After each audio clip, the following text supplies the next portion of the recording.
Bien. Nous en venons à la discussion générale. La parole est à Monsieur Jean-Noël Carpentier pour le groupe RRDP pour 10 minutes. Merci Monsieur le Président, Monsieur le Ministre, Mesdames et Messieurs les rapporteurs. Chers collègues, nous examinons ce soir une version édulcorée de la première proposition de loi relative au devoir de vigilance des sociétés mères et des entreprises donneuses d'ordre. Moins ambitieuse que celle déposée par les 4 groupes de la majorité, celle-ci, nous dit-on, le ministre l'a confirmé, l'aval du gouvernement. Ouf, tant mieux, je serais tenté de dire au ministre « Allez, encore un petit effort ». C'est en tout cas le sens de plusieurs de nos amendements. La démarche voulant rendre la mondialisation plus humaine et plus solidaire est une démarche noble. Contrairement aux cris d'orfraie poussés par l'UMP ou l'UDI, qui décidément succombent à tous les lobbies, cette loi ne mettra pas l'économie française à genoux. Pour ma part, je considère que, si bien sûr la France n'est pas isolée du monde, ni de la concurrence internationale, elle peut aider à éclairer le chemin d'une mondialisation mieux régulée. Pour une majorité de gauche, pour un gouvernement de gauche d'un grand pays comme le nôtre, cela peut être aussi un objectif politique dont on a besoin, dont les peuples ont besoin. Peut-être aussi un message positif envoyé à tous les progressistes de France et d'ailleurs. Le non-contrôle, l'argent pour l'argent, le manque d'éthique profite à quelques-uns au détriment parfois de millions de personnes travaillant dans des conditions indignes, pour un salaire de misère. Le drame qui s'est déroulé il y a quelques années au Bangladesh, avec plusieurs milliers de victimes, est symptomatique. Malheureusement, il n'est pas un fait isolé.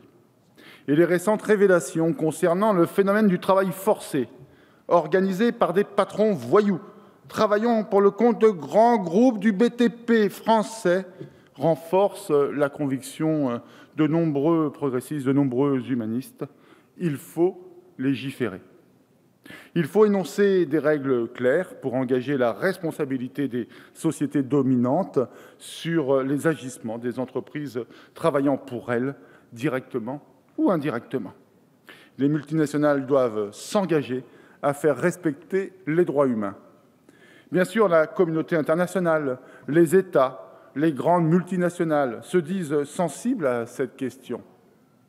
On ne compte plus les déclarations d'intention des leaders des grands groupes et les placards aussi sont pleins de textes officiels internationaux. Ces textes et ces recommandations ne suffisent pas. Renvoyer à la bonne volonté individuelle des acteurs n'est pas efficace. Il faut encadrer le système dans son ensemble pour protéger les droits humains, mais aussi les entreprises qui jouent le jeu et qui, d'une certaine manière, souffrent d'une concurrence déloyale. Ce texte est, de son point de vue, une avancée, certes timide, mais une avancée, et je félicite le rapporteur. Avec ce texte, les grands groupes doivent réaliser un plan de vigilance dans lequel est inclus les sous-traitants et les fournisseurs. La notion de relation commerciale établie permet de mieux cerner les responsabilités des uns et des autres, et ainsi mieux responsabiliser les entreprises donneuses d'ordre. Le groupe RRDP se félicite de cette avancée comparativement à la rédaction initiale. De même, nous nous félicitons que l'amende civile prononcée par le juge à l'égard d'une entreprise tricheuse ne soit pas déductible du résultat final. Cela me paraît pour le moins un minimum. C'était là aussi une de nos demandes, ainsi que plusieurs groupes. Pour autant, monsieur le rapporteur, notre groupe, vous le savez, propose des amendements auxquels nous tenons avec d'autres collègues des groupes de notre majorité. Nous proposons de baisser le seuil des sociétés soumises à un plan de vigilance afin de sécuriser encore plus les secteurs et les acteurs. De même, nous souhaitons que la loi s'applique immédiatement pour les secteurs BTP, miniers et textiles.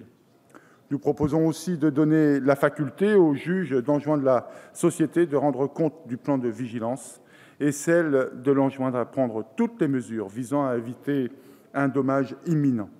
Avec cette mesure, le drame du Rana Plaza n'aurait pas eu lieu.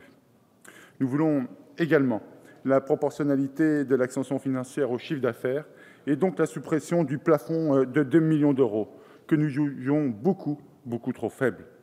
Nous proposons également de préciser que l'action en responsabilité est introduite devant la juridiction compétente, quel que soit le lieu de réalisation du dommage et du fait générateur. Nous souhaitons également l'inversion de la charge de la preuve, c'est-à-dire que l'entreprise devra prouver que son plan de vigilance était efficient en cas de problème. Enfin, nous souhaitons élargir le périmètre des sociétés soumises au plan de vigilance en incorporant au dispositif un contrôle direct et indirect de la filiale. Nous proposons un amendement en ce sens. Monsieur le ministre, monsieur le rapporteur, chers collègues, l'économie n'est pas en dehors des règles humaines. La quête du profit, malheureusement, engendre pourtant chez certains des comportements inadmissibles. Rien ne peut justifier la dégradation des droits humains au travail. Rien ne peut justifier le travail forcé. Rien ne peut justifier des salaires de misère. Rien ne peut justifier des conditions de travail inhumaines. C'est pour toutes ces raisons que de nombreuses associations de défense des droits humains se mobilisent en France et dans le monde. C'est pour toutes ces raisons qu'il nous faut légiférer fermement. C'est en tout cas le sens de nos amendements, dont on espère un accueil favorable et qui conditionnera notre vote final sur ce texte. Je vous remercie. Merci, monsieur.